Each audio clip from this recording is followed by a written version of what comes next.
วัสดีสบายดีพี่ๆทุกคนเมื่อนี้ก็สิมาเว้าถึงเมื่อวานนี่เนาะ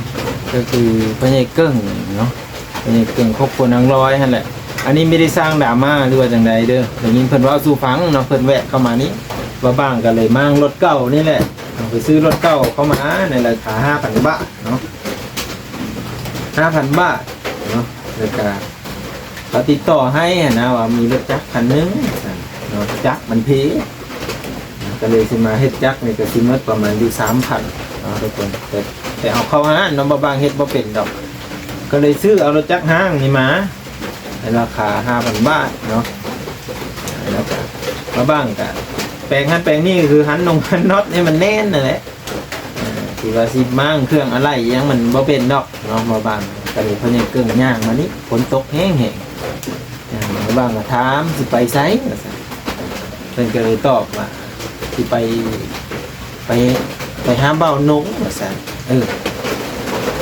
ไปเฮ็ดหยังอันนี้ว่ามีเวียกนะ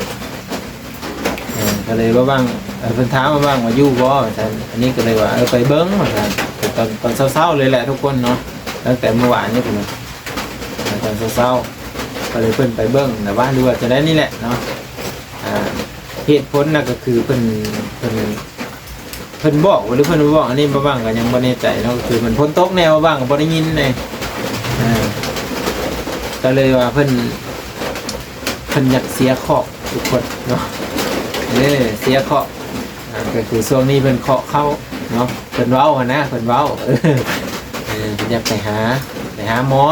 ไปเสียเคราะห์บ่ฮู้ดอกว่าผีเข้าแต่ไหนบ่ฮู้จักอันนี้เป็นความเชื่อส่วนบุคคลเนาะพี่ทุกคนเนาะบ่ว่ากันเนาะเขาเชื่อแบบใดเขาก็เฮ็ดแบบนั้นแล้วก็มื้อนี้ว่าบ้างก็มั่งรถอีกเนาะหลังจากที่เพิ่นถามมีหยังแล้วนะเพิ่นก็ไปน้องเพิ่นก็ไปฝนก็ยังตกอยู่นั่นฝนตกก็แห้งเติบอยู่เนาะเพิ่นก็แข้งมาบัดนี้เนาะบ่บ้างก็มั่งบ้างคือมั่งซกมันบ่บ้างก็มั่งซกรถเนาะมาบ้างก็เสร็จนั่นเสร็จนี่ให้มันงามมาเลยเนาะเพราะรถมันห้างอยากได้รถงามคือหมู่แต่มีเงินซื้อเนาะก็เลยซื้อเอารถห้างนี่แหละว่าซั่นเนาะซื้อเอามาแต่งพอได้ขี่เนาะขี่เอาให้เอานะเนาะพอได้ไปหาไทยกรุงไทยคลิปเนาะคือว่ามีเงินบ่มีดอกทุกคนเนาะแต่การเฮาสิไปซื้อคันใหม่ๆนี่บ่มีเอกสารนี่เนาะก็สิอยู่ในราคา20,000 ปลายขึ้นเนาะ 25,000 หรือว่า 30,000 40,000 50,000 มีฮอดพุ่นทุกคนในรถนะหลายรุ่นหลายยี่ห้อถ้ามีเงินมาบ้างก็จะเอาพอใช้เอามันขนาด 2-3 หมื่นนี่แหละเนาะประมาณนี้อยู่พังลาวนี่ก็แพงเติบอยู่ได้เพราะเรื่องมอเตอร์ไซค์บ่มีเอกสารนะถ้าคันมีเอกสารก็เป็นรถของมาเลเนาะรถเวียดรถจีนบอกเขาสิตกประมาณ10 ปลายล้านเนาะ14 ล้านประมาณ 20,000 ปลายเนาะ 24,000 25,000 คือกันทุกคนแต่ว่าพวกเครื่องจักรมันก็บ่ยากคักคือของไทยและทุกคนเลยถ้ามีเอกสารของไทยก็แพงปัน 50,000 60,000 ขึ้นไปเนาะเห็นปลาเพิ่นซื้อราคาแพงอยู่อันจัดบ้างมั่งซกคือจังซั่นบ้างก็เสร็จนั่นเสร็จนี่เนาะบ้างก็จับมาเสร็จนั่นเสร็จนี่เขานึงเห็นเพิ่นโปรมาเห็นเพิ่นย่างเข้ามาหาเนาะเพิ่นก็ถามบางถามมาแต่ไสอีกแล้วบางถามสิเพิ่นมาแต่หาหมออาจารย์หมอเฮ็ดหยังอันนี้วะเพิ่นว่าหมออยากเสียเคราะห์อาจารย์เนาะบางก็คิดอ้อแล้วเห็นนางร้อยเว้ามื้อนั้นว่าผีหยังผีถามบอกเพิ่นว่าเฮ็ดให้เพิ่นบ่สบายนะทุกคนตามความเชื่อเนาะตัวนี้ก็ได้พี่ๆทุกคนบ่ว่ากันเอาเข้ามาแล้วก็กดไลค์กดแชร์หรือว่าแสดงความคิดเห็นได้ใครมีความคิดเห็นจังใดในคำเว้าของบ่บ้างที่ว่าออกไปเนาะแต่บ่ได้มาสร้างดราม่าคืออยากมาเว้าสู่ฟังอยากให้ได้ฮู้จักเนาะบ่บ้างก็เลยถามเพิ่นไปอีกว่าเพิ่นว่าเห็นบ่เบาน้องบ่บางถามจริงๆนะเพิ่นเลยว่าเห็นบ่เห็นเพิ่นว่าบ่เห็นอันนี้ว่าอยากเฮ็ดหยังกับเบาน้องโอ้ยมีเวียกนะเพิ่นว่าอยากพานางร้อยไปเซโนอยากให้เบาน้องพาไปเซโน เ แม่นแหละบ่ว่างก็เลยถามไปอีกว่าไปยังเสโนมีเวียกบ่อันนี้ว่าถามจังซี่นะก็ลองก็ถามเนาะเพิ่นก็เลยว่าโอ้อย่าพายังร้อยไปเที่ยวเด้เพิ่นว่าแต่คือบอกเบ้านงนั่นแหละให้เพิ่นไปถามนางร้อยว่าเพิ่นอยากไปเที่ยวเซโนมีบ่บ่ยังเกิงเลยนะเนาะจะน้อยก็น้องกำลังมาเดี๋ยวไปรับแม่อยู่บ้านดอนซาดเนาะอยู่เหินท่าเด้อนี่นั่งอยู่ข้างหน้าก็ได้เนาะก็เลยให้เบ้านงไปถามแต่ทุกคนเช้านี้เบ้านงก็ไปเนาะเช้านะแต่เราติดตามเบิ่งเด้อพี่น้องเด้อคลิปต่อไปเด้อกินแล้วเขากินเนี่ยมีแต่แมงไม้เลยเขาก็ได้ที่รังตู้เย็นนะไม่ได้มีของกินดิปลากันยังไม่ทันได้ปีนซ้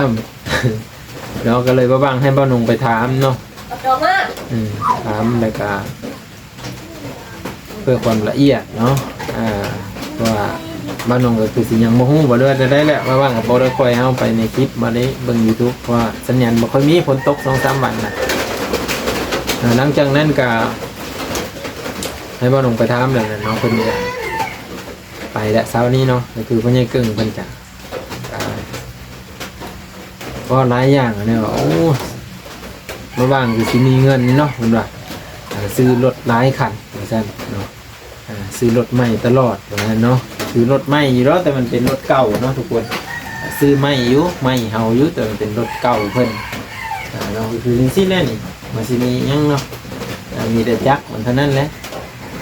แต่ต้องได้มาซื้อเสื้อผ้าซื้อหยังต่างๆใส่อีก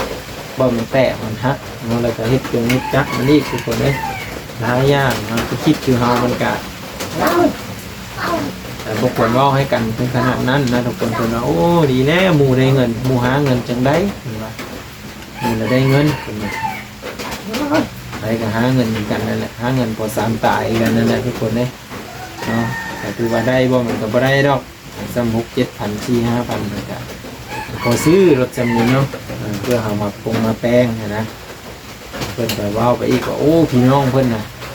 ขายรถได้คันละ30,000-40,000เลยว่ะ30 ล้าน40 ล้านมาว่างว่าก็ดีแล้วเขาเฮ็ดได้อันนี้ว่าเราบ่ว่างบ่มีทุนบ่มีปัญญาเฮ็ดฉะนั้นหรอกคันผู้ใดมีเงินไผสิบ่อยากเฮ็ดเนาะทุกคนสิขายเฮาคันละ 4-5 แสนพุ่นแล้วบ่ว่างบ่ขายหรอกคันละ 3-4 หมื่นเนาะซื้อขายรถใหญ่อยู่แล้วมันสิได้ราคางามๆสุดแล้วเกินว้าวคือคนแบบอธิบายบ่ได้ทุกคนเลยเนาะตามภาษาชาวบ้านภาษาชาวบ้านแบบมันเห็นกันเห็นกันเปลี่ยนแปลงน้อยนึงก็พอได้เหมือนอยากว้าวแล้วมันคันปากอยากว้าวนะทุกคนถือสาบอกกับบ่ได้ถือสาเนาะคือมีพี่เพิ่นว้าวนั่นแหละตะกี้ก็ให้ถ่ายคลิปดีๆอยู่ในช่วงมีอยู่มีกินแล้วก็ติเมินบ่อยากถ่ายคลิปนำก็คือสิแม่นความเพิ่นเรื่องราวนี่กับบอได้ดราม่าเด้อทุกคนเด้อก็คือมาว่าสู่ FC ฟังเนาะบางคนอาจจะยังบอเห็นเนาะเบื้องลึกเนาะเบื้องลึกหรือว่าลึกๆแล้วก็สิมีแบบยังมาว่าจุกจิกซูจี้ยังว่าซุบซิบเล็กๆน้อยๆให้กันนะทุกคนแต่ก็บอเป็นยังเนาะคลิปนี้ก็คือมาบอกให้รู้จักเนาะคือคนในเกิงเพิ่นผ่านมานี่แหละเนาะก็เลยเป็นว่าสู่ฟังเนาะก็เลยมาว่าสู่ FC ฟังต่อบ่ได้ถ่ายคลิปตอนเพิ่นมาฝนตกแน่เนาะทุกคนเดี๋ยววิดีโอหน้าพบกันใหม่เนาะมาบ้างก็จะไล่งัวไปไว้แล้วก็จะไปหับแม่เนาะทุกคนเนาะไปฝนก็ตกแน่ทุกคนเด้อวิดีโอหน้าพบกันใหม่เด้อพี่ทุกคนเนาะคลิปนี้ก็ขอบคุณที่เข้ามาเป็นแรงกำลังใจและแสดงความคิดเห็นทุกคนเนาะก็คือบ่บางได้เว้าไปต้นคลิปนั่นแหละใครมีความคิดเห็นต่างใดสามารถแสดงความคิดเห็นได้ทุกคนเลยเนาะเพื่อมีส่วนร่วมในคลิปวิดีโอของบ่าวางทุกคนเนาะสวัสดีครับเห็นบอกห้างบ่ห้างกับเบิ้งเอาในนั่นเนาะรถห้างดราม่าเนาะเป็นวันนี้รถห้างจะเป็นประเด็นดราม่าเสยบอกเป็นยังทุกคนเดี๋ยววิดีโอหน้าเราจึงมาพ้อกันเนาะทุกคนเนาะ